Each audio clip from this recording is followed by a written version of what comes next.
Le gouvernement nigérien annonce des mesures contre l'inflation alimentaire dans le pays. Le président Bola Tinubu a approuvé la suspension des taxes sur les importations de certaines denrées essentielles. La mesure comprend une franchise de droits de douane de 150 jours pour les importations de maïs, de riz brun décortiqué, de blé et de niébé par les frontières terrestres et maritimes. Elle vise à alléger le fardeau des consommateurs, stabiliser le marché local et assurer la sécurité alimentaire.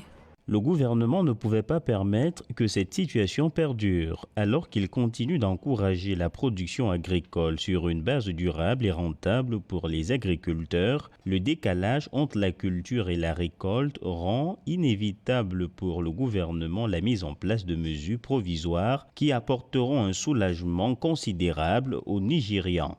Au Nigeria, l'inflation alimentaire est estimée à 40,66% selon les données du Bureau national des statistiques. La suppression des subventions sur le carburant et les réformes de la politique monétaire du pays ont provoqué une augmentation considérable des prix des aliments de base. Le prix de 50 kg de riz est passé de 20 000 naira à environ 70 000 naira en un an. De nombreux Nigérians ont appelé le gouvernement à autoriser l'importation massive de produits alimentaires pour amortir la flambée des prix.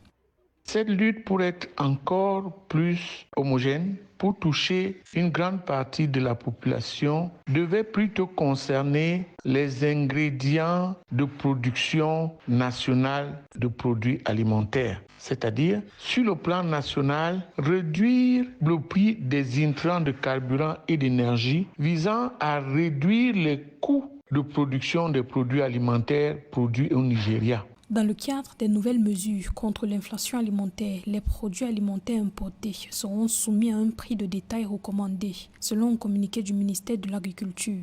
Le gouvernement nigérian prévoit d'importer 500 000 tonnes de maïs et de blé pour approvisionner les petits transformateurs à travers le pays. L'exécutif entend également appuyer les petits exploitants en vue d'augmenter la production nationale pour le cycle agricole 2024-2025. Le prix d'un bidon de 20 litres d'eau est passé de 250 à 750, voire 1000 francs congolais dans la ville de Goma, en République démocratique du Congo, à la suite d'une grève des transporteurs de camions-citernes d'eau. Ces transporteurs d'eau de Goma ont amorcé une grève depuis le samedi 6 juillet 2024, suite à des tracasseries policières qui subissent depuis l'instauration de la limitation de la circulation des camions poids lourds dans la ville par les autorités principales le 25 juin. La ville de Goma est l'une des plus belles de la RDC et peut-être d'Afrique. Elle gagnerait à être beaucoup plus sereine et je pense qu'il faudrait faire confiance au nouveau gouvernement qui devra travailler à intensifier le dialogue social entre les forces de maintien de l'ordre et les populations. Et c'est la concordance entre ce dialogue qui va nécessairement faire baisser les prix de l'eau. Face à cette situation, la société civile de coordination de la commune de Karisimbi à Goma a alerté lundi 8 juillet 2024 le gouvernement sur le risque de propagation des maladies hydriques au regard de la pénurie d'eau potable dans une bonne partie de la ville. Le mouvement inquiet craint de voir la propagation des maladies si des mesures urgentes ne sont pas prises dans l'immédiat.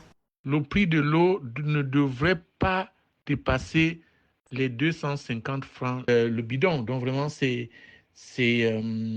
très difficile de travailler dans ces conditions-là. Donc il faut aider la ville de Goma à devenir plus sereine et pour l'instant, je pense qu'il faut laisser travailler le nouveau gouvernement. Le climat est de maintenir ce dialogue social parce que l'insécurité augmente les tracasseries. La ville de Goma, située aux abords du lac Kivu, dans l'est de la République démocratique du Congo, espère tourner le chapitre des pénuries courantes d'eau. La Commission électorale nationale du Soudan du Sud a fixé la tenue des élections générales dans le pays le 22 décembre 2024. Le président de l'organe électoral sud-soudanais, Abed Nego Akok Kakwal, a indiqué que la publication d'une date pour le scrutin correspond au respect de l'accord de paix revitalisé et est conforme à l'article 16 de la loi électorale nationale de 2023. Des figures politiques du pays ont exprimé leurs aspirations pour des élections apaisées, transparentes et équitables. We are here in the Tumaini initiative to rescue our country, to negotiate.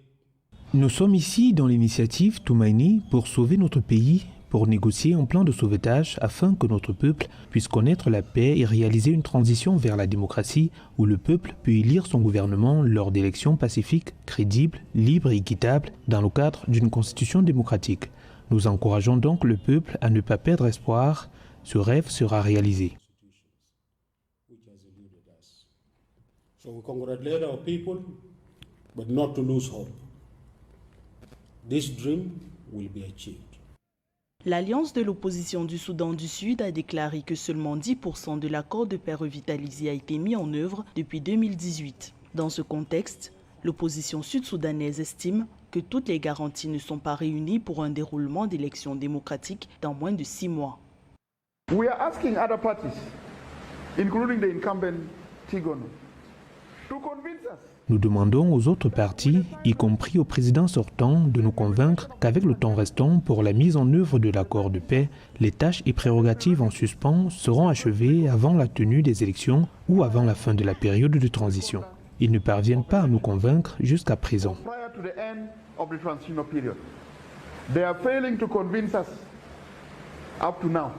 Au Soudan du Sud, la période de transition devrait prendre fin en février 2025, 2 mois après les élections. Cependant, le calendrier électoral affiche déjà un retard. En effet, le processus d'inscription sur les listes électorales prévu en juin a été reporté à une date ultérieure. Le Soudan du Sud, qui célèbre le 9 juillet 2024, le 14e anniversaire de son indépendance, prépare les premières élections depuis celles de mars 2010, remportées par le président Salva Kiir, avec plus de 90% des voix. Le Premier ministre éthiopien a rencontré mardi le général Abdel Fattah al-Burhan à Port-Soudan. Abiy Ahmed devient ainsi le premier dirigeant étranger à rendre visite au chef de l'armée soudanaise en guerre contre les forces de soutien rapide. Une visite aux allures de normalisation des relations entre les deux hommes. Le Premier ministre éthiopien ayant par le passé été jugé proche des paramilitaires.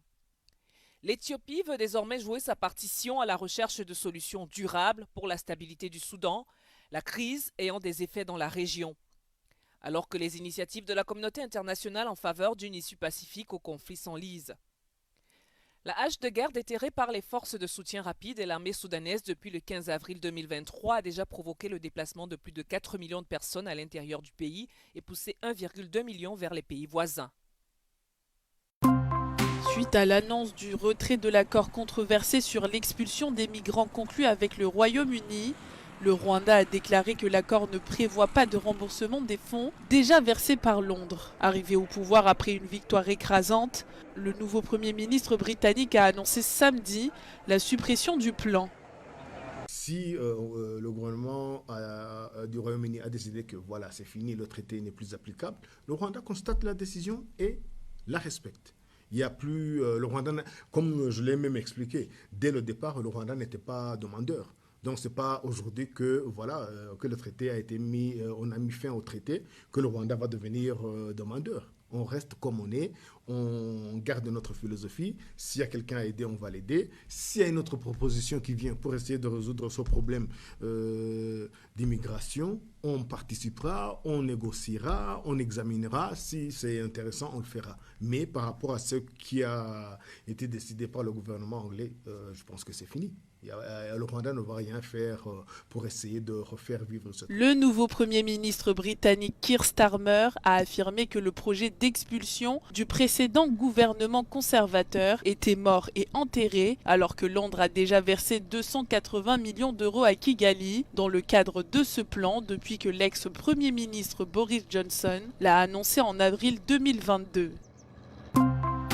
Le président de la République du Kenya, William Ruto, a reçu à la State House de Nairobi les athlètes kenyans qui représenteront le pays d'Afrique de l'Est aux Jeux Olympiques de Paris 2024. Dans son discours, le président Ruto a salué les performances passées des athlètes kenyans et les a encouragés à donner le meilleur d'eux-mêmes. Il a souligné l'importance de représenter dignement le Kenya et de porter haut les couleurs de la nation sur la scène internationale. Nous ne pouvions pas demander plus que de vous attendre à votre excellent rôle habituel en tant qu'ambassadeur de sport de haut niveau, car vous représentez pleinement et superbement la marque Kenya. Je n'ai aucun doute dans mon esprit que nous reviendrons ici pour célébrer les médailles et célébrer votre excellence et votre succès. Mes meilleurs vœux de la part de nous tous, les 50 millions d'entre nous. Alors que vous irez à Paris, sachez que notre bonne volonté, nos prières et notre soutien dans tous les sens sont juste derrière vous. Par ailleurs, le président Ruto a également présenté les kits de cérémonie de l'équipe kenyane pour les Jeux Olympiques qui ont suscité des critiques de la part de certains citoyens. Malgré ces controverses, le président a exprimé sa confiance dans l'expertise locale. Je suis très fier de l'équipe que je vois ici et particulièrement fier de l'exercice dans lequel nous sommes engagés. Nous avons des talents kenyans capables de créer une tenue véritablement made in Kenya, conçue par des Kenyans, produite par des Kenyans et adaptée par des Kenyans. Je suis très fier que nous fassions cela. À rappeler que les Jeux Olympiques de Paris se dérouleront du 26 juillet au 11 août 2024 et les Jeux Paralympiques du 28 août au 8 septembre. Le Kenya sera représenté par 90 athlètes aux Jeux Olympiques et 11 aux Jeux Paralympiques.